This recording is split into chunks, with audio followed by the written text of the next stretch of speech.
Hello friends, welcome to my channel study blog with Shivendra. देखिए, PCSJ में हमारे 9 से 10 पेपर हैं, ये आपको पता होगा।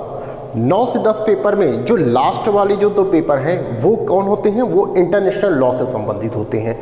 एक होता है अंतर्राष्ट्रीय प्रकरण और एक वर्तमान परिदृश्य से संबंधित होता है।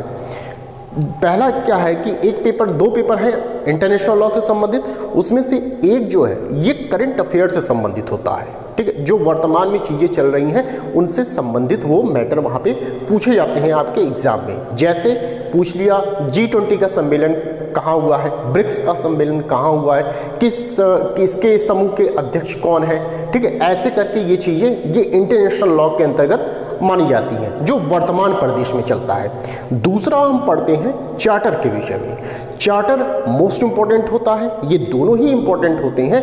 पहला वाला आपका करंट मुद्दे पर आपसे क्वेश्चन पूछा जाता है, जबकि दूसरा वाला चार्टर से संबंधित क्वेश्चन पूछे जाते हैं। चूंकि हमने चार्टर अभी तक नहीं पढ़ाया था तो समय का अभाव था, इसलिए मैं चार्टर नहीं पढ़ा सका। यहाँ काफ़ी डिमांड इस चीज़ की है कि सर चार्टर ही पढ़ा दीजिए, तो अब चूंकि टाइम नहीं है चार्टर पढ़ाने का, मैं सिर्फ आज की वीडियो में सिर्फ आपको ये बताऊंगा कि चार्टर में आपको कहाँ कहाँ पढ़ना है। पढ़े तो आप सभी हैं, लेकिन कहाँ पे ज़्यादा फोकस करना है, बस आप ये चीज़ देख लीजिए। तो कोशिश करूँगा कि पूरा का पूरा चार्टर आज की वीडियो में मैं कंप्लीट कर सकूँ। ठीक है, तो जल्दी से जल्दी मैं आपका चार्टर कंप्लीट कराने की कोशिश करूंगा। आप बस एक काम करिए कि चार्टर का बैरक जो है वो लेके बैठ जाइए, एक कॉपी रहे आपके पास, एक पेन रहे, क्योंकि समय नहीं है न तो आपके पास न तो मेरे पास। ठीक है, तो जल्द से जल्द हम लोग इसको कंप्लीट करते हैं। चलिए स्टार्ट करते हैं।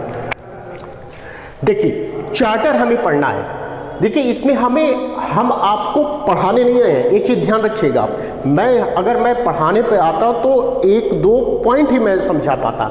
ठीक है, 1-2 टॉपिक ही मैं समझा पाता। चूंकि अब मुझे पूरा कवर करना है, इसलिए मैं आज की वीडियो में सिर्फ आपको बताऊंगा ये कि कहाँ आपको फोकस करना है।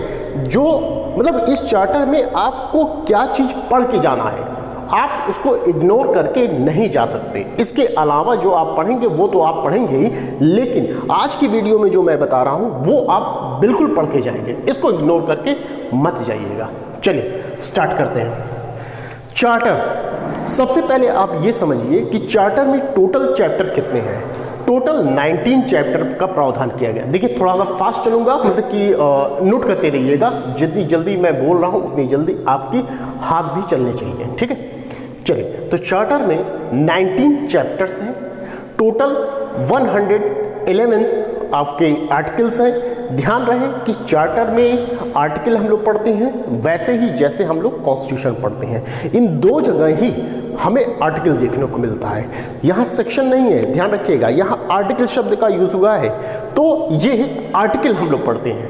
क्लियर है? चलिए, तो 19 आपके अध्याय हैं, 111 अनुच्छेद यहाँ पे टोटल बताया गया है। पहली चीज तो आप ये याद रखेंगे, ये पूछा जा सकता है।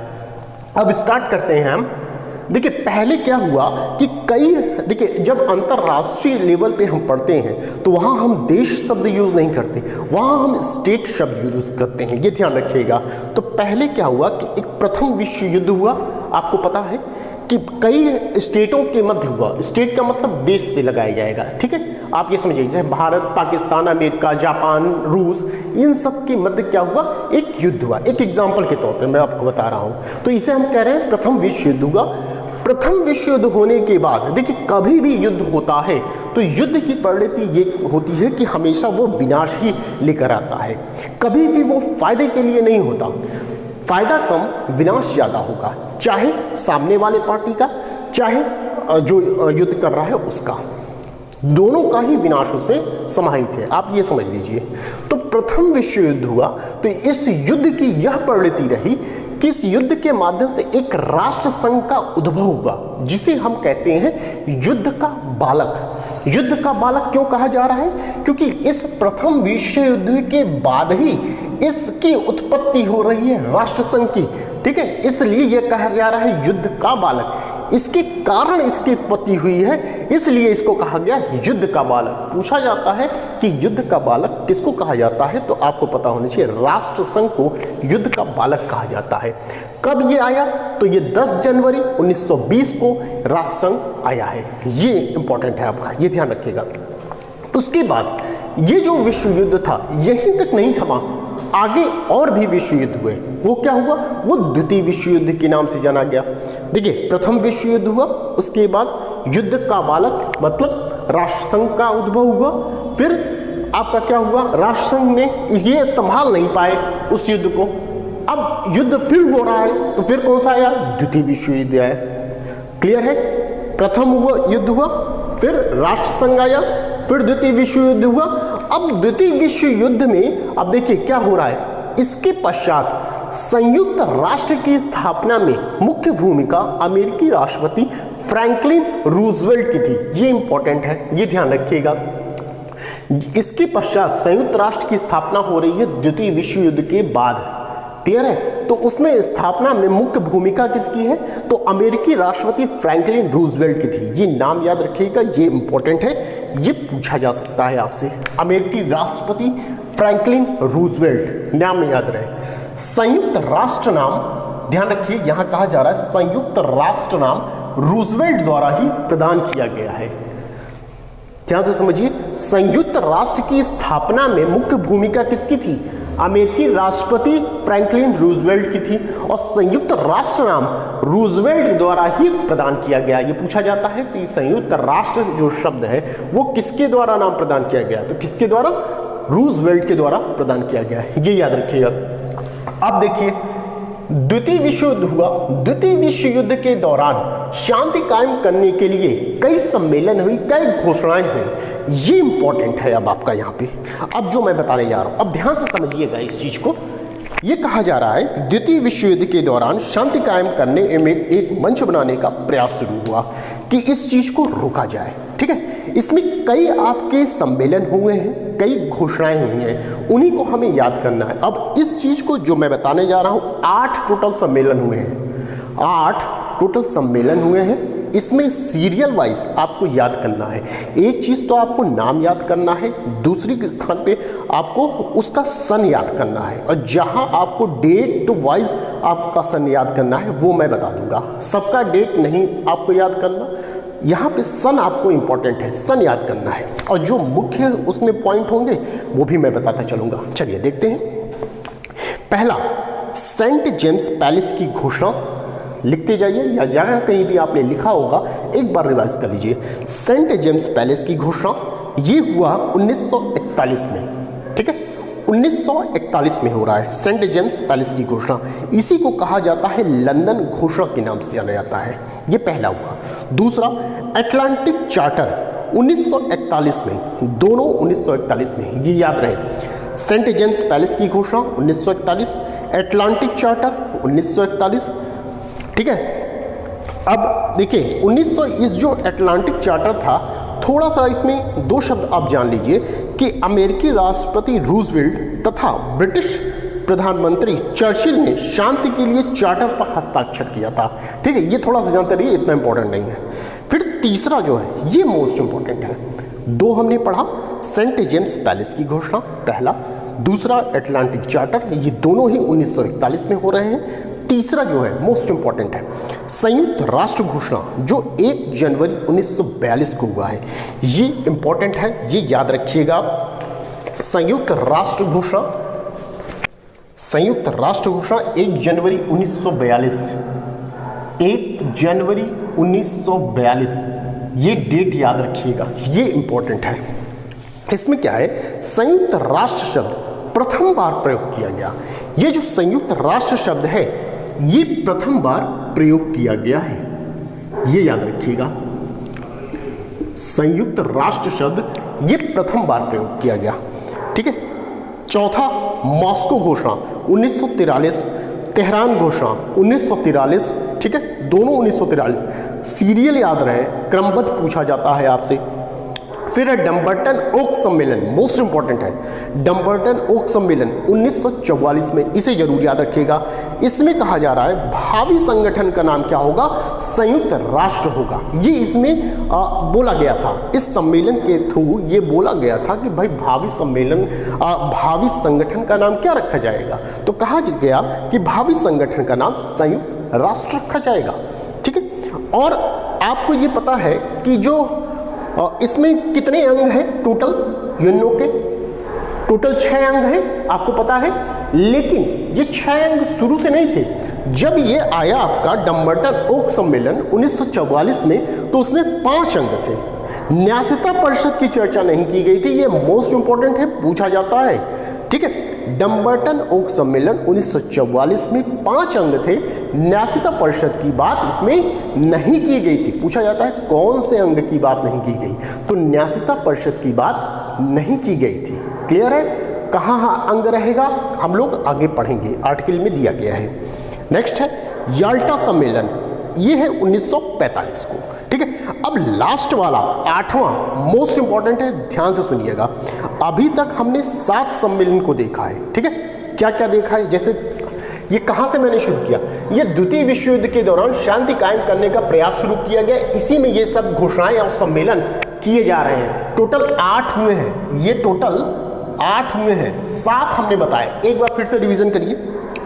सेंट जेम्स पैलेस की घोषणा 1941, एटलांटिक चार्टर 1941, ये दोनों 1941। संयुक्त राष्ट्र घोषणा मोस्ट इंपॉर्टेंट 1 जनवरी 1942 को संयुक्त राष्ट्र प्रथम बार प्रयोग किया गया। मॉस्को घोषणा 1943, तेहरान घोषणा 1943, डम्बर्टन ओक सम्मेलन 1944 मोस्ट इंपॉर्टेंट है। ये भावी संगठन का नाम संयुक्त राष्ट्र रखा जाएगा, ये कहा गया। और इसी सम्मेलन में यह कहा गया कि 5 अंग की बात की गई थी, न्यासिता परिषद की बात नहीं की गई थी। 6वां है याल्टा सम्मेलन, ये 1945 में था। अब समझिए, अब जो आ रहा है ये है सैन फ्रांसिस्को सम्मेलन, मोस्ट इंपॉर्टेंट। ये जो हमारा 8वां है, ये क्या है, सैन फ्रांसिस्को सम्मेलन, सैन फ्रांसिस्को सम्मेलन। क्लियर है, सैन फ्रांसिस्को सम्मेलन 8वां है। इसमें क्या किया गया, 25 अप्रैल 1945 को, ध्यान रहे यहां पे 25 अप्रैल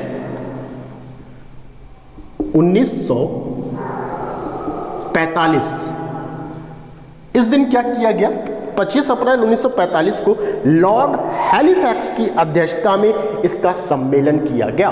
मोस्ट इंपॉर्टेंट है, लॉर्ड हैलिफैक्स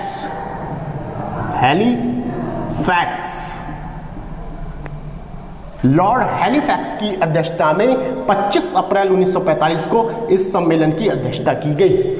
ठीक है, अब इसी में सुनिए, 26 जून 1945 को 50 प्रतिनिधियों द्वारा हस्ताक्षर किए गए।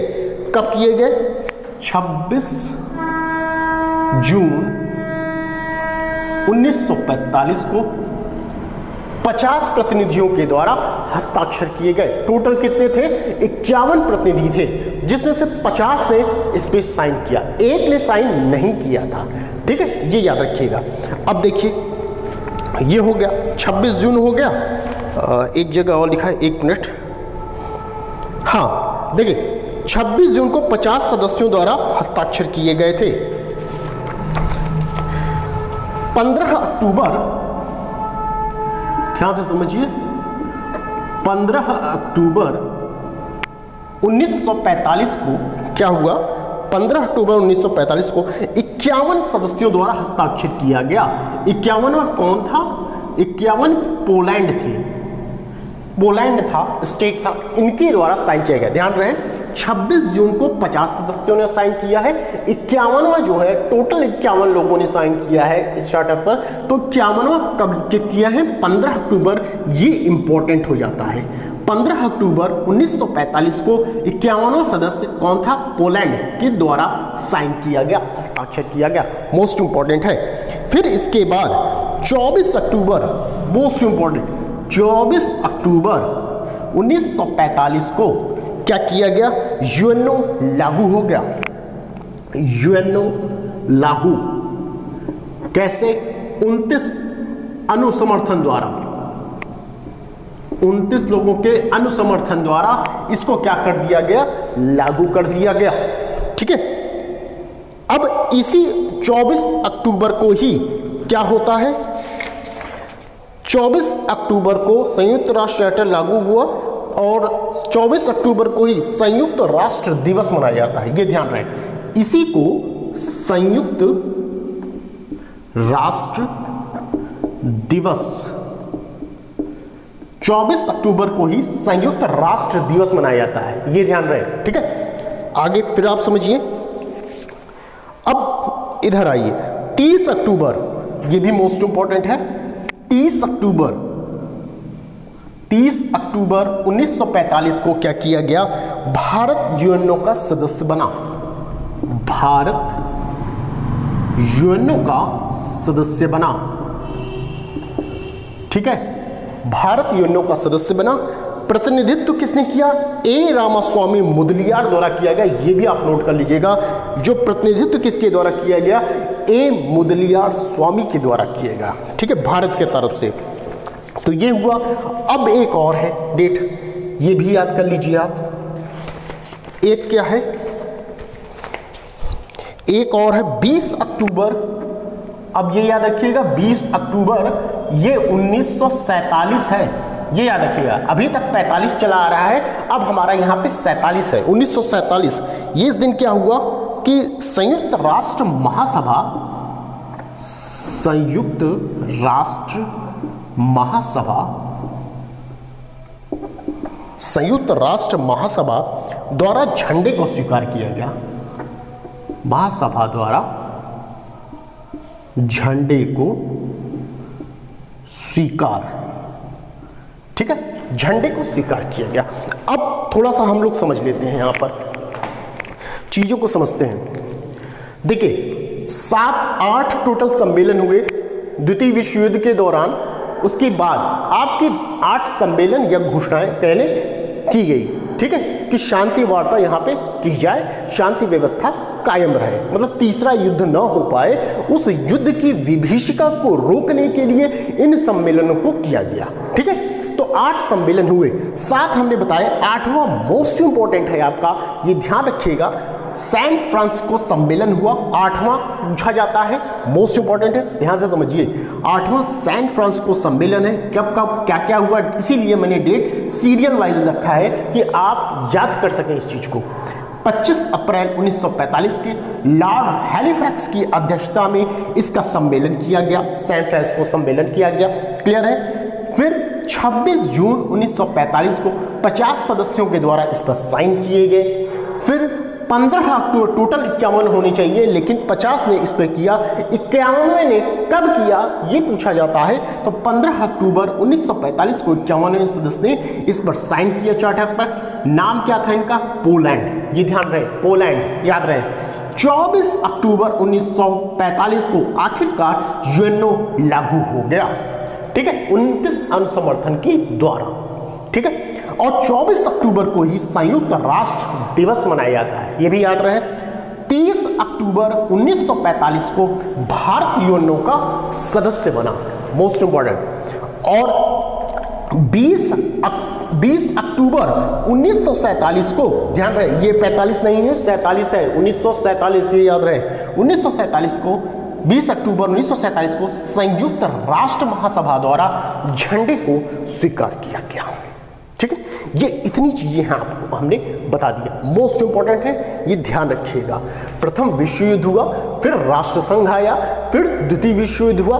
द्वितीय विश्व युद्ध के बाद तीसरा युद्ध न हो पाए, इस चीज को रोकने के लिए घोषणाएं की गई, सम्मेलन किए गए। टोटल 8 हो गए हैं, सम्मेलन हो गए हैं। 8 के नाम आपको सीरियल वाइज याद रखना है और इनका लगभग सन याद रखना है जो सीरियल वाइज आ रहे हैं। कहाँ आपको पूरी डेट याद रखनी है ये हमने बता दिया आपको कि कहाँ आपको पूरी डेट याद होनी चाहिए। ठीक है, तो ये चीज हुआ, हम लोग यहां तक पहुंचे हैं। अब हम आते हैं चैप्टर वाइज, हम पढ़ना स्टार्ट करते हैं। अब ध्यान से समझिए, चैप्टर वाइज पढ़ना स्टार्ट कर रहे हैं हम लोग। अब देखिए देखिए एक चीज पूछा जाता है, संयुक्त राष्ट्र की स्थापना का मुख्य उद्देश्य विश्व शांति है। देखिए कहा जा रहा है यूएनओ की स्थापना का मुख्य उद्देश्य क्या है कि विश्व शांति, विश्व में शांति कायम रहे। ये किसने कहा था? तो ये केल्सन ने कहा था। मोस्ट इंपॉर्टेंट है, याद रखिएगा, ठीक है। अब हम आते हैं अपने चैप्टर फर्स्ट में, जो कि आर्टिकल 1 से 2 तक दिया गया है। 2 आर्टिकल इसमें बताए गए हैं। आर्टिकल फर्स्ट में क्या कहा गया है? उद्देश्य या प्रयोजन बताया गया है। मोस्ट इंपॉर्टेंट है, पूछा जाता है कि उद्देश्य या प्रयोजन किस आर्टिकल में है, तो आर्टिकल फर्स्ट में है, इसको आप पढ़ लेंगे, ठीक है। अब दूसरा आर्टिकल 2 में क्या है? आर्टिकल 2 में सिद्धांत बताए गए हैं। कितने? 7 सिद्धांत बताए गए हैं। मोस्ट इंपॉर्टेंट है, इसको आप देख लेंगे, ठीक है। 7 सिद्धांत बताए गए हैं, जिसमें से एक बताया गया है बाध्यता को पालन करने का। इसमें कहा गया पैक्टा सन्ट सर्वेंडा, संधि सर्वथा पालनीय है, अर्थात जो संधि हुई है उसको पालन किया जाना चाहिए। ये किसने कहा था? एंजिलोटी ने कहा था। कहाँ के हैं? इटली के हैं, ये याद रहे आपको, ठीक है। अब जो 7वां है, देखिए 7 है, हमारी बात को समझिएगा, थोड़ा सा मैं तेज चल रहा हूं, बात समझते चलिए, इसीलिए मैंने कहा था कि चार्टर पढ़ लीजिएगा, उसके बाद मैं पढ़ाता हूं आपको। आर्टिकल 2 में जो सिद्धांत बताए गए हैं, जो 7वां सिद्धांत है, लास्ट वाला 7वां सिद्धांत है, उसमें कहा गया यूएनओ आंतरिक मामले या घरेलू मामले में हस्तक्षेप नहीं करेगा। इसी को कहा जाता है घरेलू क्षेत्राधिकार। जब आपसे पूछा जाए कि घरेलू क्षेत्राधिकार कहाँ है, तो आप बताएंगे आर्टिकल 2 के 7 में है, ठीक है। 7वां वाला पॉइंट जो है आर्टिकल 2 के 7वां वाला पॉइंट में ये बताया गया है, क्या चीज? घरेलू क्षेत्राधिकार बताया गया। क्लियर है? अब इसमें एक पॉइंट और है, बल प्रयोग न करना, न ही धमकी देना, ये नहीं किया जाएगा, ठीक है। तो ये इसको कहा गया अउल्लंघनीय नियम, या कहते हैं जस्ट कोजेंस, इसी को कहा जाता है, अवश्य पालनीय है, ठीक है। ये आप जानते रहिए। अब जो सिद्धांत 7 सिद्धांत जो बताए गए हैं आर्टिकल 2 में, उसमें 5 सिद्धांत जो हैं यूएनओ के सदस्यों के लिए हैं, जबकि 2 सिद्धांत लास्ट के जो हैं वो यूएनओ को निर्देशित करते हैं, वो यूएनओ के लिए हैं। 5 ऊपर के यूएनओ के सदस्यों के लिए बताए गए हैं, जबकि 2 लास्ट के जो हैं वो किसके लिए हैं? वो यूएनओ के लिए बताए गए हैं। क्लियर? आगे चलते हैं। अब देखिए ये कंप्लीट हुआ हमारा चैप्टर 2 में। देखिए क्या पढ़ना है मैं ये बता रहा हूं आपको, आप वहीं फोकस करिए। चैप्टर 2 आप पढ़ते हैं हम लोग। चैप्टर 2 में क्या है? सदस्यता की बात की गई है। ये आर्टिकल 3 से लेकर 6 तक प्रावधान किया गया है। आर्टिकल 3 में कहा गया कि मूल सदस्य कौन होंगे, कौन मूल सदस्य होंगे, इसके विषय में बात की गई आर्टिकल 3 में। आर्टिकल 4, 5, 6 मोस्ट इंपॉर्टेंट, तीनों एक साथ पढ़िए। 4, 5, 6, 3 में मूल सदस्यता की बात की गई, 4 में प्रवेश है, 5 में निलंबन है, 6 में निष्कासन है। ये हेडिंग जरूर याद रहनी चाहिए आपको, यहां से क्वेश्चन पूछा जाता है निलंबन किस आर्टिकल में है, निष्कासन किस आर्टिकल में है, ये पूछा जाता है। तो प्रवेश 4 में है, निलंबन 5 में है, निष्कासन 6 में है। कैसे होगा, कैसे प्रवेश दिया जाएगा किसी सदस्य को, कैसे उनका निलंबन किया जाएगा, कैसे निष्कासन किया जाएगा, कैसे किया जाएगा? सुरक्षा परिषद की सिफारिश पर महासभा द्वारा ये तीनों कार्य किए जाएंगे, तीनों एक ही तरह किए जाएंगे। ये ध्यान रहे, प्रवेश करना हो, निलंबन करना हो किसी सदस्य का, किसी सदस्य को निष्कासित करना हो, तो इन सभी तीनों कार्यों में क्या किया जाएगा? सुरक्षा परिषद की सिफारिश पर महासभा द्वारा इसको निष्कासित किया जाएगा, निलंबित किया जाएगा, प्रवेश दिया जाएगा किसी को। क्लियर है? किसकी सिफारिश? सुरक्षा परिषद की सिफारिश। ये ध्यान रहे, ये तीनों में यूज होंगे, ये पॉइंट आपको पता होना चाहिए।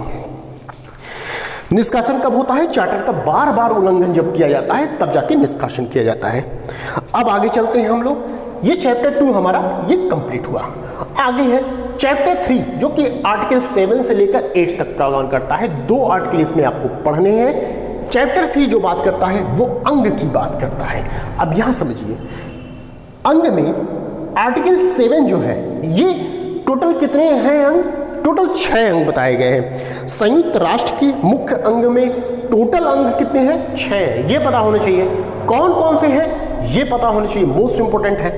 महासभा, सुरक्षा परिषद, आर्थिक और सामाजिक परिषद, न्यासिता परिषद, अंतर्राष्ट्रीय न्यायालय, सचिवालय की बात की गई है। ठीक है, अब हमने एक जो पढ़ा था, एक सम्मेलन हुआ था, उसमें आप देखिएगा किसमें कहा गया था कि कौन सा इसमें से समाहित नहीं है। यहाँ 6 है टोटल, लेकिन उसमें क्या कहा गया, 5 आपके अंग थे, 6वें की बात नहीं कही गई थी। तो आप देखेंगे वो जो हमने 8 बताए थे उसमें से कौन सा सम्मेलन था और कौन सा इसमें से नहीं था, आप वो देखिएगा। क्लियर, अभी हमने बताया है वो देखिएगा। तो यहाँ आर्टिकल 7 में सिर्फ अंग की बात की गई है, गिनाया गया है कि भैया टोटल कितने अंग होंगे, 6 अंग होंगे, इनके पार्ट 6 होंगे। कौन कौन से होंगे, सीरियल वाइज आपको याद होने चाहिए। क्लियर, चलिए, तो ये 6 हो गए आपके। आर्टिकल 7 हो गया। आर्टिकल 8 ये बात करता है कि संयुक्त राष्ट्र के मुख्य व सहायक अंगों में किसी भी पद पर पुरुष या स्त्री समानता के आधार पर बैठ सकते हैं, उनके बीच में किसी भी प्रकार का कोई भी भेदभाव नहीं किया जाएगा। क्लियर है। 8 में चाहे पुरुष हो चाहे स्त्री हो, किसी भी पद पर वो समान भाव से बैठ सकते हैं, उनमें किसी प्रकार का भेदभाव नहीं किया जाएगा कि भैया पुरुष है तो उसको ये पद दीजिए, स्त्री है तो उसको ये पद दीजिए, कोई भेदभाव नहीं किया जाएगा। आर्टिकल 8। चैप्टर 3 आपका कंप्लीट। आगे चलते हैं, मोस्ट इंपॉर्टेंट, अब असली कहानी यहां से शुरू होती है आपकी। चैप्टर 4 महासभा। चैप्टर का नाम याद रहे, इंपॉर्टेंट है, पूछा जा सकता है कि महासभा जो है ये किस चैप्टर में है, तो चैप्टर 4 में है। महासभा कहां से कहां तक, किस आर्टिकल तक दिया गया है, ये भी इंपॉर्टेंट है आपका। ये आर्टिकल 9 से लेकर 22 तक इसका प्रावधान किया गया है, ये आपको पता होना चाहिए। ठीक है, चलिए देखते हैं महासभा के विषय में। महासभा आर्टिकल 9 से शुरू करते हैं। आर्टिकल 9 क्या बात करता है, महासभा के गठन की बात करता है। ध्यान से समझिए, महासभा के गठन की बात की गई है। आर्टिकल 9 में क्या कहा गया कि चार्टर के अनुच्छेद 9 के अनुसार महासभा संयुक्त राष्ट्र के सभी सदस्यों से मिलकर बनेगी। संयुक्त राष्ट्र के जितने भी सदस्य हैं, कितने सदस्य हैं, 193 सदस्य होते हैं, तो टोटल जो सदस्य हैं उनसे मिलकर बनेगी। पहली चीज ये याद रखिएगा। ठीक है, महासभा कैसे बनेगी, सभी सदस्यों से मिलकर बनेगी, पहली चीज। अब समझिए, और महासभा में प्रत्येक सदस्य, जितने भी प्रदेश सदस्य हैं, प्रदेश मतलब स्टेट, हमेशा यहां सदस्य के मतलब क्या, स्टेट, और स्टेट का मतलब जो आप समझते हैं देश, उसका मतलब। क्लियर। तो महासभा में प्रत्येक सदस्य अधिक से अधिक कितने प्रतिनिधि भेज सकते हैं, 5 प्रतिनिधि भेज सकते हैं। मोस्ट इंपॉर्टेंट प्री का क्वेश्चन है आपका। 2 चीजें इसमें आप समझ लीजिए। आर्टिकल 9 के अनुसार महासभा संयुक्त राष्ट्र के सभी सदस्यों से मिलकर बनती है, और सभी सदस्यों में जो एक एक सदस्य हैं वो अपने कितने प्रतिनिधि भेज सकते हैं, तो टोटल 5 प्रतिनिधि भेज सकते हैं। क्लियर है। आगे चलिए, ये हो गया आपका गठन की बात आर्टिकल 9 में। अब आते हैं 10, 11। ये बात करता है कि महासभा किन विषयों पर विचार विमर्श करती है, ये आप देख लीजिएगा। सेक्शन 10 और 11 में ये बात कही गई है। आगे है आर्टिकल 13। ये क्या बात करता है, ये बात करता है महासभा किन विषयों पर अध्ययन कराती है और सिफारिश करती है। इसको देख लीजिएगा, ये भी इंपॉर्टेंट है। ठीक है, ये भी इंपॉर्टेंट है, ये ध्यान रखिएगा। आर्टिकल 13। फिर हम बात करते हैं आर्टिकल 17, जो कि बजट की बात करता है। मोस्ट इंपॉर्टेंट पूछा जाता है कि बताइए महासभा में जो बजट का प्रावधान है कहाँ बताया गया है, किस आर्टिकल में, तो आर्टिकल 17 में बताया गया है बजट का प्रावधान। ठीक है, आगे चलते हैं। आर्टिकल 18, ये भी मोस्ट इंपॉर्टेंट है। मतदान जो मैं बता रहा हूं वो पढ़ के जाइएगा, उसको हल्के में मत लीजिएगा, पढ़ के जाइएगा। ठीक है, आर्टिकल 18 क्या बात करता है, मतदान की बात करता है। कैसे मतदान होगा, 3 पॉइंट है मतदान में। 3 पॉइंट आपको पढ़ने हैं, ये ध्यान रखिएगा। 3 पॉइंट देखिए, 1, 2, 3, 3 पॉइंट क्या क्या है, एक बार सुनिए आप। पहला पॉइंट, महासभा के प्रत्येक सदस्य का केवल एक मत होगा। प्रत्येक सदस्य मतलब प्रत्येक स्टेट का, स्टेट मतलब देश। क्लियर, कि प्रत्येक सदस्य का केवल एक मत होगा, ये पहला पॉइंट, ये पहला पॉइंट। दूसरा, महत्वपूर्ण प्रश्नों पर महासभा का विनिश्चय या निर्णय कहें, क्या निर्णय उपस्थित और मतदान करने वाले, मोस्ट इंपॉर्टेंट, उपस्थित और मतदान करने वाले सदस्यों के 2/3 बहुमत से होता है। किसका? यहां 2 प्रकार के प्रश्न हैं। महासभा में जो मतदान है, देखिए 3 पॉइंट हमने कहा। पहला पॉइंट हमने क्या पढ़ा इसमें मतदान में? पहला ये पढ़ा कि प्रत्येक सदस्य का केवल 1 मत होगा, पहली चीज। दूसरी चीज, प्रश्न की बात की जा रही है, दूसरी और तीसरी दोनों प्रश्नों की बात की जाएगी। क्या कहा जा रहा है दूसरे में कि महत्वपूर्ण प्रश्न कौन होते हैं ये आप देख लेंगे, ठीक है। महत्वपूर्ण प्रश्नों पर महासभा का निश्चय या निर्णय कहें कैसे होगा, ये ध्यान रखिएगा। उपस्थित और मतदान करने वाले सदस्यों के 2/3 बहुमत से होता है, ये ध्यान रखिएगा, ठीक है। यहां कहा जा रहा है उपस्थित और मतदान करने वाले, उपस्थित और मतदान करने वाले 2/3 वाले सदस्यों के, करने वाले सदस्यों के 2/3 बहुमत से होता है, ठीक है। बहुमत से किसका?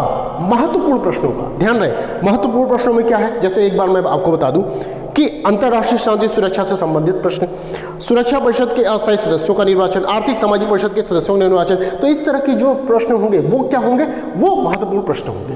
अब तीसरा पॉइंट हमारा, ये पहला हमने पढ़ लिया, ये दूसरा हो गया। अब तीसरा पॉइंट कहा गया कि अन्य प्रश्नों, मतलब उपरोक्त को छोड़कर जो महत्वपूर्ण प्रश्न है उनको छोड़कर विनिश्चय या निर्णय महासभा कैसे करेगा? उपस्थित और मतदान करने वाले, ध्यान रखिए यहां उपस्थित, यहां भी उपस्थित और मतदान करने वाले, उपस्थित और मतदान करने वाले सदस्यों के बहुमत से, सदस्यों के बहुमत से, ध्यान रखिएगा यहां 2/3 की बात नहीं की गई है। दूसरे में था उपस्थित और मतदान करने वाले सदस्यों के 2/3 बहुमत से, जबकि तीसरे में है कि उपस्थित और मतदान करने वाले सदस्यों के बहुमत से होगा। ये महत्वपूर्ण प्रश्नों के लिए था, जबकि महत्वपूर्ण प्रश्नों से भिन्न जो भी प्रश्न रहेंगे उनसे संबंधित अगर करना है विनिश्चय या निर्णय देना है तो ये बहुमत से होगा, ठीक है। कैसे? उपस्थित और मतदान करने वाले सदस्यों के बहुमत से होगा, ये ध्यान रखिएगा। 3 पॉइंट आपको मतदान में पढ़ने हैं, मोस्ट इंपॉर्टेंट है, पढ़ के जाइएगा इसको, ठीक है। ये हो गया, आगे चलते हैं। अब देखिए ये हो गया, देखिए 20 में क्या है, ये बैठक की बात करता है। सिर्फ आपको ये याद रहे कि आर्टिकल 20 में क्या है, बैठक की बात की गई है। आर्टिकल 21 में क्या है, नियम की बात की गई है। 22 क्या कहता है, समनुषंगी अंगों की स्थापना की बात की गई है। महासभा क्या करेगा, अपने कार्यों में सहयोग करने के लिए क्या करेगा, समनुषंगी अंगों की स्थापना कर सकता है। वो कौन होंगे? 2 लोग होंगे, पूछा जाता है 2 लोग होंगे। कौन है? अंतर्राष्ट्रीय विधि आयोग है और दूसरा कौन है, निशस्त्रीकरण आयोग। ये 2 आपके समनुषंगी अंग होंगे जो महासभा की सहायता करेंगे। क्लियर है ये बात। और आर्टिकल 22 को ही लिटिल असेंबली के नाम से भी जाना जाता है, ये ध्यान रखिएगा आर्टिकल 22 को, ठीक। तो ये चीजें आपका देखिए, ये चैप्टर आपका कंप्लीट हुआ महासभा का। नेक्स्ट हम आते हैं सुरक्षा परिषद पर, इंपॉर्टेंट आपका सुरक्षा परिषद का चैप्टर। कई चैप्टरों को मिलाकर सुरक्षा परिषद का है, तो सुरक्षा परिषद में आप सेक्शंस को जानते रहिए, आर्टिकल को जानते रहिए। सुरक्षा परिषद को क्या कहा जाता है, दुनिया का पुलिस 9 कहा जाता है। किसको? सुरक्षा परिषद को। गठन कब हुआ है इसका? तो 12 जनवरी 1946 को इसका गठन किया गया है। मुख्यालय कहाँ है इनका? न्यूयॉर्क में इनका मुख्यालय है। अब समझिए आर्टिकल 23 से 51 तक हमें इसमें पढ़ना है। क्या क्या है चीजें? आर्टिकल 23 में कहा गया गठन की बात। महासभा में कहाँ गठन है? यहाँ पे है। अब इसको मैं करता जाता हूँ, आप समझिए। यहाँ पे, यहाँ 23 लिख ले, 23 प्लस आर्टिकल 9 में यहाँ है गठन, आर्टिकल 23 में यहाँ पे गठन है, ये किसका है, ये सुरक्षा परिषद का मैं लिख रहा हूँ, ठीक है, क्लियर है, ये सुरक्षा परिषद का मैं लिख रहा हूँ। 23 प्लस आर्टिकल 9 दोनों गठन की बात करता है। 9 करता है किसकी बात, महासभा के गठन की बात, जबकि ये 23 की बात करता है सुरक्षा परिषद के गठन की बात। गठन कैसे होगा, सुरक्षा परिषद का गठन कैसे होगा, ये आर्टिकल 23 बताता है। कैसे, कुल 15 सदस्यों से मिलकर होता है। पूछा जाए आपसे कि सुरक्षा परिषद में टोटल कितने सदस्य होते हैं, तो टोटल 15 सदस्य होते हैं। उन 15 सदस्यों में भी 5 जो होते हैं वो स्थायी सदस्य होते हैं और 10 जो हैं वो अस्थायी सदस्य होते हैं, ठीक है। देखिए हमने लिखा हुआ है गठन कैसे होगा, 15 सदस्यों से, 5 स्थायी सदस्य होते हैं जबकि 10 कौन होते हैं, अस्थायी सदस्य होते हैं। अब 5 कौन होंगे, 5 जो हैं ये बदलते नहीं, ये उसी तरह रहते हैं हमेशा। जो 10 अस्थायी सदस्य होते हैं वही बदलते रहते हैं। कब बदलेंगे, कितना कार्यकाल होगा, ये भी देखते हैं हम लोग। 5 स्थायी में कौन कौन है, चाइना है, फ्रांस है, रूस है, इंग्लैंड है और अमेरिका। ये 5 स्थायी सदस्य इसी तरह रहते हैं, ठीक है। इनको औरों की अपेक्षा जो 10 अस्थायी सदस्य हैं उनसे ज़्यादा शक्तियां इनको दी गई हैं, इन देशों को दी गई हैं, जो ये 5 स्थायी सदस्य हैं। अब 10 जो अस्थायी सदस्य हैं उनके बारे में जानिए कि सुरक्षा परिषद के अस्थायी सदस्यों का निर्वाचन महासभा द्वारा, किसके द्वारा होगा, ध्यान से समझिए। अस्थायी सदस्यों का निर्वाचन कौन करता है, महासभा करता है। पहला क्वेश्चन आपका प्री का, ठीक है, कौन करता है, महासभा।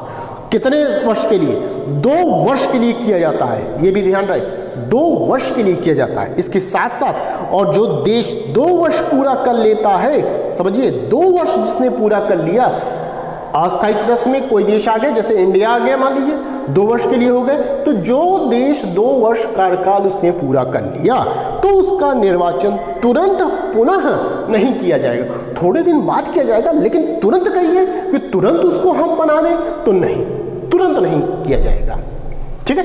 ये बात आप ध्यान रखिएगा, किसमें, अस्थायी सदस्य में बात की जा रही है। आगे चलते हैं, आर्टिकल 24 में कहा गया है कि अंतरराष्ट्रीय शांति और सुरक्षा बनाए रखने की प्राथमिक जिम्मेदारी किसकी होगी, तो सुरक्षा परिषद की। मोस्ट इंपॉर्टेंट है, अंतरराष्ट्रीय शांति और सुरक्षा बनाए रखने की जिम्मेदारी किसके ऊपर है, सुरक्षा परिषद पर है। कहां बताया गया, आर्टिकल 24 में। मोस्ट इंपॉर्टेंट है, आर्टिकल याद है आपको, ठीक है। आगे चलते हैं, आर्टिकल 25 ये बात करता है कि यूएनओ के सभी सदस्य सुरक्षा परिषद के विनिश्चय को मानने एवं उसका पालन करने के लिए सहमत रहेंगे, ठीक है। जितने भी सदस्य हैं उस यूएनओ के जो भी कह रहा है, तो यूएनओ के सभी सदस्य सुरक्षा परिषद के जो भी विनिश्चय है उसको मानने के लिए और उसका पालन करने के लिए क्या रहेंगे, पात्र रहेंगे, ठीक है, सहमत रहेंगे आर्टिकल 25 में। आगे चलते हैं, आर्टिकल 26 ध्यान रखिएगा, शस्त्रीकरण को विनियमित करने के लिए सुरक्षा परिषद योजनाएं तैयार करती है। किसमें, आर्टिकल 26 में, ये याद रहे आपको। अब आइए, अब जो आर्टिकल बताने जा रहा हूं ये मोस्ट इंपॉर्टेंट है। एक देखिए 24, देखिए article 23 most important, article 24 most important, article 27 most important है। ध्यान रखिए, यहां क्या बात कही गई, आर्टिकल 27 में मतदान की बात कही गई। अब समझिए, यहां मतदान कहां है, आर्टिकल 18 में है, यहां कहां है, 27 में है। इसको कह लीजिए 27 प्लस, ठीक है। जैसे यहां गठन 23 में था, यहां भी आर्टिकल 9 में, यहां मतदान 27 में, यहां 18 में था, ठीक है। इस तरह पढ़िए आप, मतदान पूछे जाएंगे आपसे, तो 27 में क्या है, मतदान की बात की गई है। अब जो मतदान होता है वो 2 विषयों पर होता है। क्या क्या 2 विषय होते हैं, पहला होता है प्रक्रियात्मक विषय, प्रोसीजरल आपका सब्जेक्ट होता है, दूसरा होता है गैर प्रक्रियात्मक या महत्वपूर्ण विषय, उसको हम कहते हैं। 2 विषय पर होता है मतदान, एक प्रक्रियात्मक होता है और दूसरा कौन होता है, गैर प्रक्रियात्मक होता है, या हम उसको कहते हैं महत्वपूर्ण विषय। जो प्रक्रियात्मक विषय है, ठीक है, जो प्रक्रियात्मक विषय है, ये प्रक्रियात्मक विषय है, इसमें कहा गया किसी भी 9 सदस्यों के सकारात्मक मत से यह पास किया जाएगा। किसी भी 9 सदस्यों के सकारात्मक, कोई भी 9 सदस्य जो कोई भी इसमें से दे दे सकारात्मक मत, स्थायी अस्थायी कोई भी इसमें मिला के कोई भी दे दे, वो पास कर दिया जाएगा। जबकि ये जो नेक्स्ट वाला है, दूसरा वाला जो है बताया गया गैर प्रतिक्रियात्मक या महत्वपूर्ण विषय, इससे ध्यान दीजिए। इसमें कहा गया कि सुरक्षा परिषद के स्थायी सदस्यों के सहमति सूचक, ध्यान रखिए क्या कहा जा रहा है, सुरक्षा परिषद के स्थायी सदस्यों के सहमति सूचक मत को शामिल कर कुल 9 सदस्यों के द्वारा पास होना चाहिए। अर्थात कि ये जो स्थायी सदस्य है इनका सहमति होना आवश्यक है। इसमें अगर किसी एक ने भी असहमति जता दी, किसने, स्थायी सदस्यों में से, तो वहां पर वो चीज पास नहीं होगी। ठीक है, और यही असहमति जताना ही क्या कहलाता है, इनका वीटो पावर कहलाता है। क्या कहलाता है, वीटो पावर। और ये वीटो पावर किसके पास होता है, जो स्थायी सदस्य होते हैं उन्हीं के पास होता है, अस्थायी सदस्यों के पास वीटो पावर नहीं होता है, ये ध्यान रखिएगा। तो यही चीज कहा गया कि यदि महत्वपूर्ण विषय पर कोई स्थायी सदस्य नकारात्मक मत दे रहा है तो वह पास नहीं हो सकता, और ऐसी स्थिति में कहा जाएगा कि उसने वीटो पावर का प्रयोग किया है। ठीक है, वीटो का प्रयोग सुरक्षा परिषद के स्थायी सदस्य ही कर सकते हैं। इसका प्रावधान कहाँ है, 27 सब क्लॉज 3 में बताया गया है, ये ध्यान रखिएगा।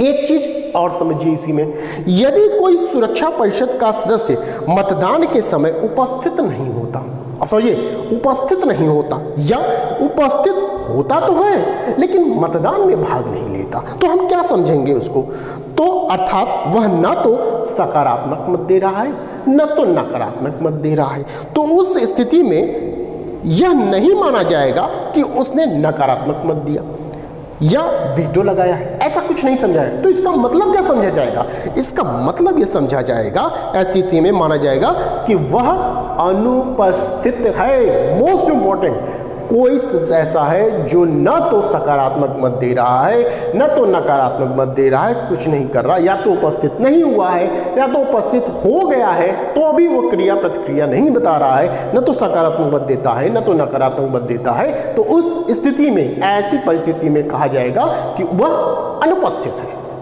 ध्यान रखिएगा शब्द अनुपस्थित, अनुपस्थित याद रखिएगा इस प्रक्रिया में, अनुपस्थित, ये इंपॉर्टेंट है आपका। ठीक है, तो ये हुआ आपका 27। नेक्स्ट आपका आर्टिकल 29 अब आते हैं। आर्टिकल 29 में कहा गया सुरक्षा परिषद जो है, सुरक्षा परिषद आर्टिकल 29 के तहत समनुसंगी, जिसे हम कहें सहायक अंग, की स्थापना कर सकती है। देखिए अब यहां देखिए 29 में है, ये 29 आपका लीजिए, 29 प्लस समनुसंगी अंग की स्थापना सुरक्षा परिषद कर रही है, कहां, आर्टिकल 29 में। महासभा कहां कर रही है, आर्टिकल 22 में कर रही है।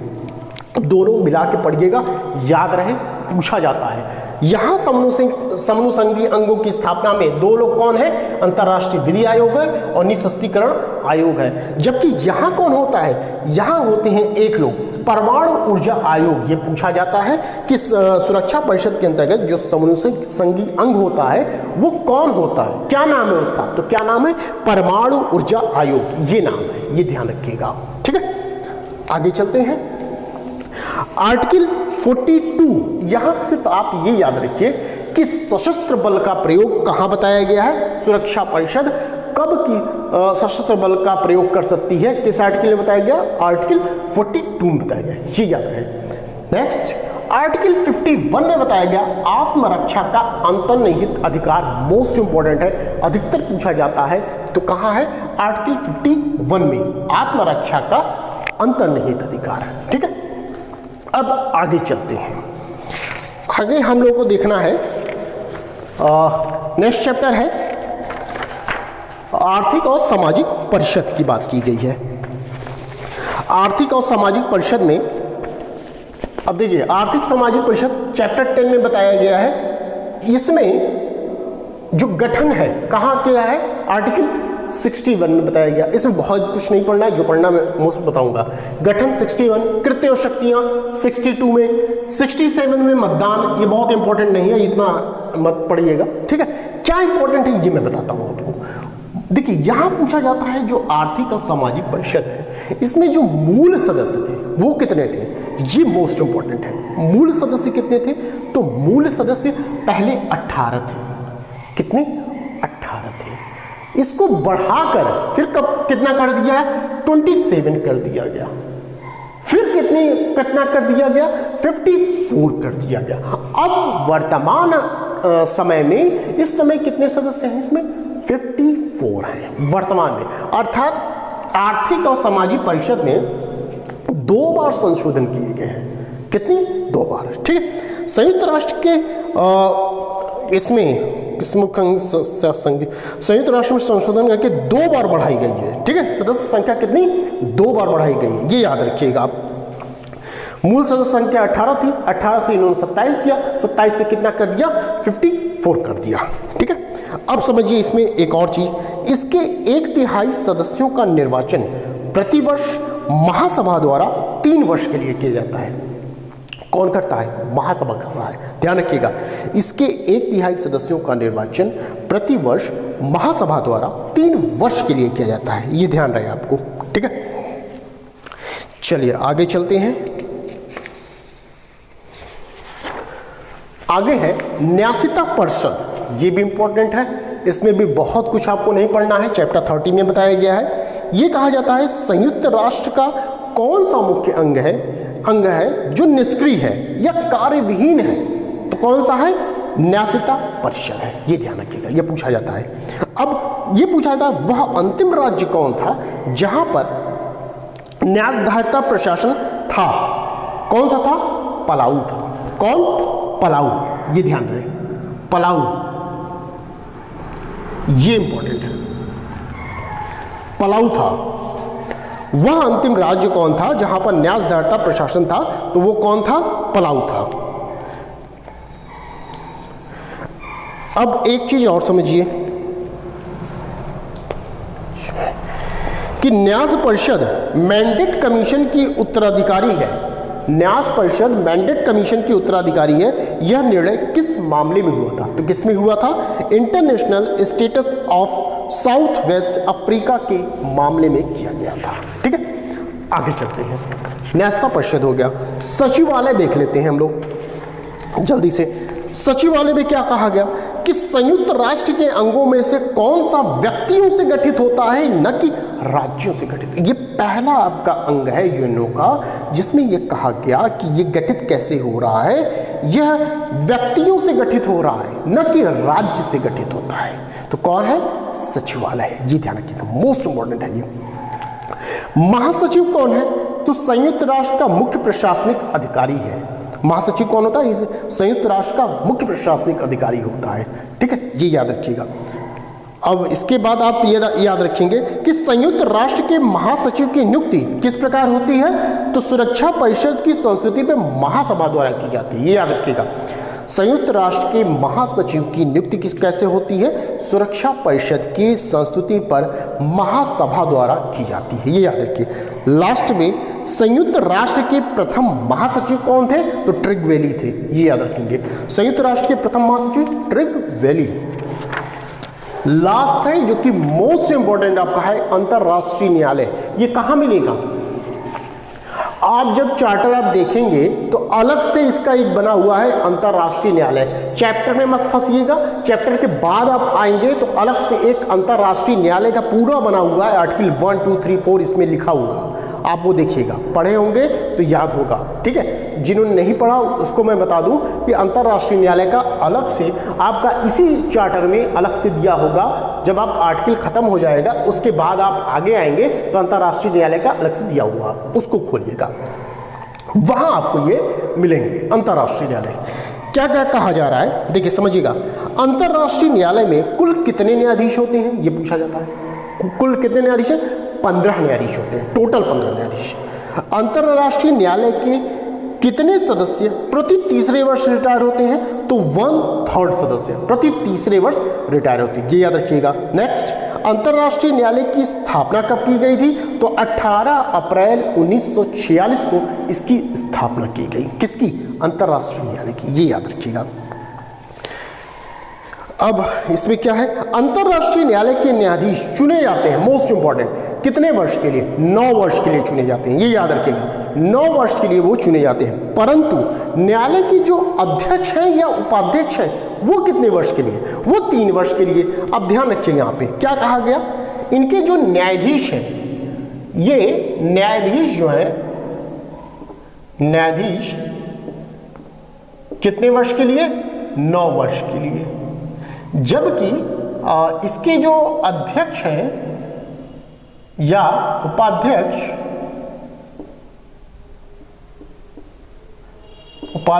ये कितने के लिए? 3 वर्ष के लिए। ठीक है, ये याद रखिएगा आप।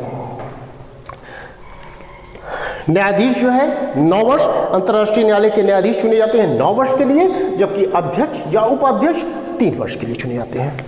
चलिए आगे चलते हैं। न्यायालय का कोई सदस्य कब पदच्युत किया जाता है? अन्य सदस्यों की सर्वसम्मत राय से। जब सभी सदस्यों की सर्वसम्मति राय होगी तभी यहां पर उस सदस्य की पदच्युति की जाती है, ये याद रखिएगा अंतर्राष्ट्रीय न्यायालय में। नेक्स्ट, अंतर्राष्ट्रीय न्यायालय के समक्ष किसी मामले में कौन पक्षकार हो सकता है? तो कौन होगा? केवल और केवल राज्य होता है, स्टेट होता है, ये ध्यान रहे आपको। ठीक है, नेक्स्ट, अंतर्राष्ट्रीय न्यायालय कहाँ स्थापित है? कहाँ है? हेग में, नीदरलैंड में स्थापित है, ये याद रहे। नेक्स्ट, अंतर्राष्ट्रीय न्यायालय में गण पूर्ति या कोरम कहें कितनी होती है? 9 न्यायाधीशों की होती है। कितनी? 9 न्यायाधीशों की। अंतर्राष्ट्रीय न्यायालय के स्रोत, मोस्ट इंपॉर्टेंट, ये कहाँ मिलेगा आपको? ये मिलेगा, आप खोलेंगे बेयर एक्ट से आर्टिकल 38। आर्टिकल 38 में सब क्लॉज 1 है। ठीक है, इसमें आप 3 चीजें देखेंगे, ये देखेंगे 3 चीजें मिलेंगी। इसके बाद आर्टिकल 38 का क्लॉज 2 है, वहां एक चीज मिलेगी आपको। यहां 3 चीजें जानना है आर्टिकल 38 सब क्लॉज 1 में, यहां 3 बातें मिलेंगी। आर्टिकल 38 के सब क्लॉज 2 में एक बात मिलेगी। देखिए क्या मिलती है। न्यायालय की संविधि का मुख्य स्रोत इसको कहा जा रहा है। ठीक है, इसमें 3 बातें, अंतर्राष्ट्रीय संधियां या अभिसमय बताई गई हैं। पहला, अंतर्राष्ट्रीय संधियां या अभिसमय बताई गई। दूसरा, प्रथाएं बताई गई। तीसरा, अन्य सभ्य राज्यों द्वारा मान्यता प्राप्त सामान्य सिद्धांत बताए गए। क्लियर है? तो ये 3 पॉइंट हो गए। अब इसमें आइए, ये 38 का सब क्लॉज 2 में ये क्या है? ये गौड़ या सहायक स्रोत है। ये क्या है? ये मुख्य स्रोत है। एक सेकेंड, 38 सब क्लॉज 1 क्या है? ये मुख्य स्रोत है, मुख्य स्रोत। जबकि ये क्या है? ये गौड़ या सहायक स्रोत है, गौड़ या सहायक स्रोत। क्लियर है? 38 सब क्लॉज 1 को मुख्य स्रोत कहा जाता है, जबकि 38 सब क्लॉज 2 को गौड़ या सहायक स्रोत कहा जाता है। 3 चीजें हमने बताई, इसमें ये जो चीजें हैं। 38 सब क्लॉज 2 में क्या बात है, अब ये समझिए। 38 सब क्लॉज 2 में कहा गया है न्यायिक निर्णय तथा विधिवेत्ताओं की कृतियां बताई गई। मोस्ट इंपोर्टेंट पूछा जाता है, यहां आप इग्नोर मत करिएगा, ये मोस्ट इंपोर्टेंट पॉइंट है ये 38 का। ठीक है, पूरा पढ़ के जाइएगा। 38 सब क्लॉज 1 को क्या कहते हैं, 38 सब क्लॉज 2 को क्या कहते हैं। 38 सब क्लॉज 1 में 3 पार्ट बताए गए हैं, कौन कौन से हैं ये याद रहे। 38 सब क्लॉज 2 में कौन सा क्या बताया गया है ये याद होना चाहिए। ठीक है, इतना चीजें याद रहे। अब देखिए, कहा यह जाता है कि अंतर्राष्ट्रीय न्यायालय के स्टैट्यूट में कौन स्रोत के रूप में उल्लिखित नहीं किया गया है। क्वेश्चन ये पूछा जाता है कि अंतर्राष्ट्रीय स्रोत के रूप में कौन चीज का उल्लेख नहीं किया गया, मतलब इन तीनों में से कौन चीज का उल्लेख नहीं किया गया। किसका नहीं किया गया है? पूर्व निर्णय का उल्लेख नहीं किया गया इन तीनों में, ये ध्यान रहे। पूर्व निर्णय का उल्लेख नहीं किया गया है। क्या क्या था उल्लेख? अंतर्राष्ट्रीय संधियां अभिसमय था, दूसरा प्रथाएं था, तीसरा सभ्य राज्यों द्वारा मान्यता प्राप्त सामान्य सिद्धांत था, जबकि पूर्व निर्णय का प्रावधान यहां पर नहीं किया गया है। क्लियर? आगे चलिए, 38 सब क्लॉज 2 के संबंध में यह कहा गया है अच्छा ये सॉरी 38 सब क्लॉज 1 के ये डी है, ठीक है, इसे हटा दीजिए। जैसे ये 3 है ना, 38 जब आप खोलेंगे तो यहां सब क्लॉज 1, यहां हो गया ए बी सी, ये डी है, ये डी बात कही गई है, ठीक है। मुख्य स्रोत 38 सब क्लॉज 1 मुख्य स्रोत कहा गया, ए बी सी को कहा गया। 38 का डी जो है सब क्लॉज 1 का डी है, इसमें गौण या सहायक स्रोत कहा जाता है, जो डी वाला है, ये ध्यान रखिएगा, डी वाले को कहा जाता है।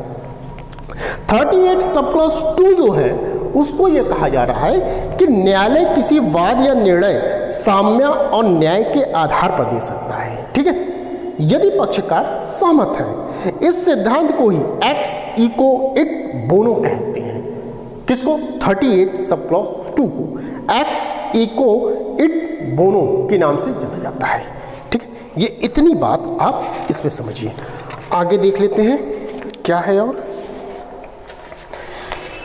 आगे है अंतर्राष्ट्रीय न्यायालय के प्रथम महिला न्यायाधीश का नाम क्या था?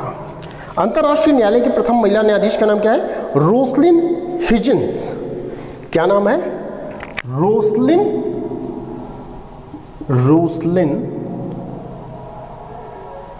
हिजिन्स, ठीक है, ये नाम है। अंतर्राष्ट्रीय न्यायालय में नियुक्त प्रथम भारतीय अध्यक्ष कौन थे? प्रथम भारतीय अध्यक्ष कौन है? तो वो है नागेंद्र सिंह,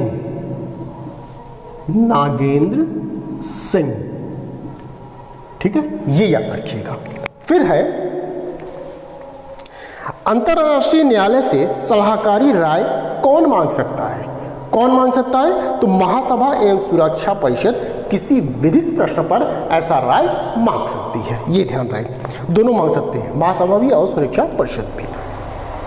अंतर्राष्ट्रीय न्यायालय की सलाहकारी राय क्या है? बाध्यकारी होगी या बाध्यकारी नहीं होगी? क्या होगी? तो बाध्यकारी नहीं होगी। मोस्ट इंपॉर्टेंट है, ये ध्यान रखिएगा कि अंतर्राष्ट्रीय न्यायालय की जो सलाहकारी जो राय है, जो वो सलाह देगा, वो क्या होगा? बाध्यकारी नहीं होगी। नेक्स्ट है, जब अंतर्राष्ट्रीय न्यायालय की अधिकारिता के संबंध में विवाद उठता है तो प्रश्न का विनिश्चय किसके द्वारा किया जाता है? तो ऐसे प्रश्न का विनिश्चय स्वयं न्यायालय के द्वारा किया जाता है, ये याद रखिएगा, ऐसे प्रश्नों का विनिश्चय स्वयं न्यायालय के द्वारा किया जाएगा। नेक्स्ट है, बस इतनी चीजें आप याद रखिएगा, ठीक है, इतना बहुत है आपके लिए। संयुक्त राष्ट्र के प्रथम मानवाधिकार कौन थे? तो जोस आयला लासो, ये थे, इनका नाम याद कर लीजिएगा बस, और क्या। अच्छा एक चीज और है, अंतर्राष्ट्रीय दंड न्यायालय के संविधान में अपराधों की संख्या कितनी है? अंतर्राष्ट्रीय दंड न्यायालय के संविधान में अपराधों की संख्या कितनी है? टोटल 4 है। कौन कौन से है? पहला नरसंहार का अपराध, दूसरा मानवता के विरुद्ध अपराध, तीसरा युद्धापराध, चौथा आक्रमण का अपराध। ये 4 प्रकार के अपराध का प्रावधान किया गया है, ठीक है। अंतर्राष्ट्रीय न्यायालय के प्रथम महिला न्यायाधीश कौन थी? ये हमने बता दिया, रोसलिन हिजिन्स। अंतर्राष्ट्रीय न्यायालय के प्रथम भारतीय न्यायाधीश कौन थे? बेनेगल नरसिंह राव थे, ये याद रहे। अंतर्राष्ट्रीय न्यायालय के प्रथम भारतीय न्यायाधीश कौन थे? बेनेगल नरसिंह राव थे। नेक्स्ट है, अंतर्राष्ट्रीय न्यायालय के प्रथम भारतीय अध्यक्ष कौन थे? तो वो जस्टिस नागेंद्र सिंह थे, ये हमने आपको बता दिया, ठीक है। एक चीज और आप समझिए, अंतर्राष्ट्रीय आपराधिक दंड न्यायालय की स्थापना कब की गई थी? तो 1 जुलाई 2002 को स्थापना की गई थी। कहां पर? हेग नीदरलैंड में की गई थी, ठीक है। कहां पर? हेग नीदरलैंड में की गई थी। इसमें 18 न्यायाधीश होते हैं, ये याद रहे। किसमें? अंतर्राष्ट्रीय आपराधिक दंड न्यायालय में टोटल कितने न्यायाधीश? 18 न्यायाधीश होते हैं। स्थापना कब की गई? 1 जुलाई 2002 को। कहां पर? हेग नीदरलैंड में की गई। जिनकी नियुक्ति कितने वर्ष के लिए? 9 वर्ष के कार्यकाल के हेतु की जाती है, ठीक है। अब एक चीज और समझिए, अब अंतर्राष्ट्रीय अपराध न्यायालय का संविधान 1 जुलाई 2003 को लागू किया गया, ठीक है। 1 जुलाई 2003 को लागू की है। इस तरह ये पूरा का पूरा चार्टर मैंने आपका कंप्लीट किया, कोशिश किया हूँ कि जितनी इम्पोर्टेंट आपके चीज़ें हैं वो मैं बता सकूँ, ठीक है। और जो चीज़ें छूटी हैं आप वो पढ़ के रखे ही होंगे, मगर जितनी चीज़ें मैंने बताया है वो आप पढ़ के जाइएगा। इन सब चीज़ों को इग्नोर मत करिएगा, ये ध्यान है, इग्नोर करके मत जाइएगा, पढ़ लीजिएगा, पढ़ के जरूर जाइएगा, ठीक है। सफ़र में है, ट्रैवल में है, आप यात्रा कर रहे हैं, उस समय भी आप या तो हमारी ऑडियो सुन सकते हैं, यूट्यूब पे लगा दिया तो भी सुन सकते हैं, कान में लगा दिया चल रहा है, ठीक है, तो भी आप सुन सकते हैं। तो ये चीज़ें पढ़ के तभी जाएगा, यहाँ से भी क्वेश्चन आपके आते हैं, ठीक। तो बस आज के लिए इतना ही, फिर मिलते हैं नेक्स्ट वीडियो में। और यदि यहाँ तक वीडियो आपको पसंद आई हो तो प्लीज़, अगर कोई भी नया कैंडिडेट देख रहा हो, नया स्टूडेंट देख रहा हो, तो प्लीज़ वीडियो को लाइक सब्सक्राइब कर दीजिएगा और अपने फ्रेंड्स सर्किल में भी शेयर कर दीजिएगा। तो ठीक, बस आज के लिए इतना ही, फिर मिलते हैं नेक्स्ट वीडियो में। Thank you.